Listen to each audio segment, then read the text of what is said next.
Greetings all, this is Nick from Those Hairy Gamers. Today we're on the Knight Models page to have a look at a new upcoming product that has piqued my interest. This is the Harry Potter miniature game. Now, those of you who know me know that I love Harry Potter. It's one of my favourite fantasy IPs, and I'm not a gamer that has to play absolutely everything that comes out, but when there's a game based on a particular IP that I love, like Star Wars, Harry Potter, all that kind of stuff, in a certain game setting or medium that really suits the IP, I stand up and I take notice, and this is a great example of that. Knight Models make miniature games that are based around very small squads, games of about half an hour in length, lots of cool looking game tokens and unique dice and all that kind of stuff, and I really feel like that works with Harry Potter. I think this is going to be a great adaptation of the IP to a tabletop game. So for those of you who don't know, Knight Models have done several different tabletop games around various IPs. Most notably their Batman game is probably their biggest selling game right now. In the past they had Marvel as well. They actually at some stage had Star Wars miniatures as well, which is quite cool. And they make games in the 35mm scale, which is actually the same as the Star Wars Legion game that's coming out soon. Now, unlike games by Fantasy Flight or Wizards of the Coast, we don't get a whole heap of preview information before these games come out. So the information is pretty thin on the ground, even though this is still scheduled to release sometime later this year. They've released some really nice test shots of various different models and a few test shots of the various different cards that we're going to get to play with. These alone have really sparked my interest. The cards with the spells on them just look fantastic.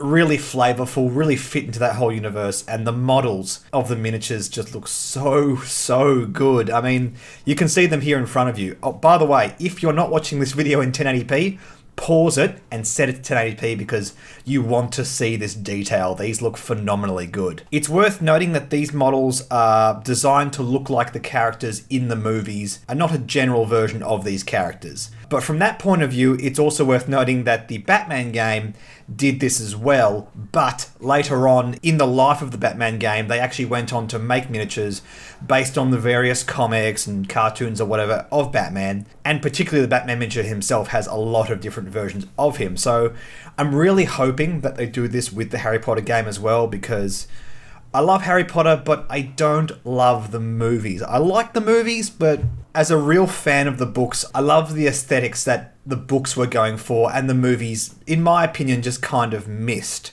So, like a more cartoony version of these characters. Indeed, characters that didn't appear in the movies that were in the books, like Peeves the Poltergeist, would be a really fun miniature to play with. If any of you are as old as me and happen to play the card game that Wizards of the Coast made, I want to say around about 17-ish years ago when the original book came out, that kind of aesthetic was fantastic. That everything was hand-drawn, and most notably, the scar on Harry's forehead was actually travelling sideways, which is actually the way J.K. Rowling always meant it to be, but they changed that for the original book cover and subsequently the movies, which is quite interesting. I'd love to see miniatures for this game done in that style as well. Now, as I mentioned before, this is in the tabletop standard 35mm scale. This is the same as the upcoming Star Wars Legion.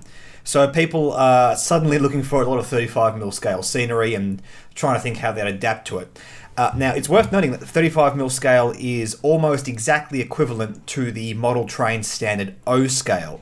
I believe the British standard of O scale is actually the closest one to that.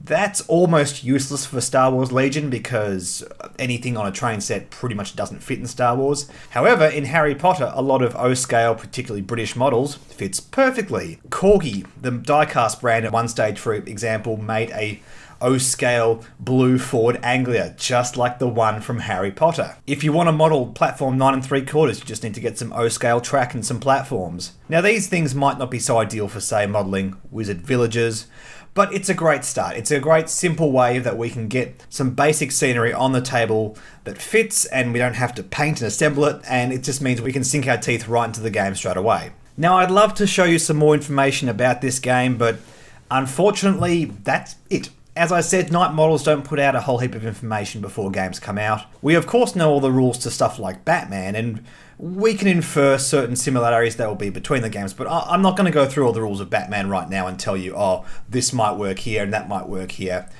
It's just a lot of guesswork, which doesn't really make good YouTube videos. But what we do know for the time being is, like the Batman game, we have different factions, we have spell cards that represent certain events within the game. I'm hoping that these cards function in a way that you hold them in your hand and you don't reveal them to your opponent until you play them. There's a bit of a deck building or a list building element to that, which could be quite fun. I don't want this to just be a clone of a different Night Models game. I really want this Harry Potter game to be something unique that we can have that stands out and just really matches the flavour of Harry Potter. So yeah, that's all I wanted to say today, guys. Not a lot of information to say about this, but I noticed not a lot of other YouTubers are covering this, and I thought, hey, this is definitely worth a mention. It's going to come out sometime later this year, and I'll be keen to give it a go and talk about it. So stay tuned for that. Anyway, guys, I'll catch you in the next video. See you later.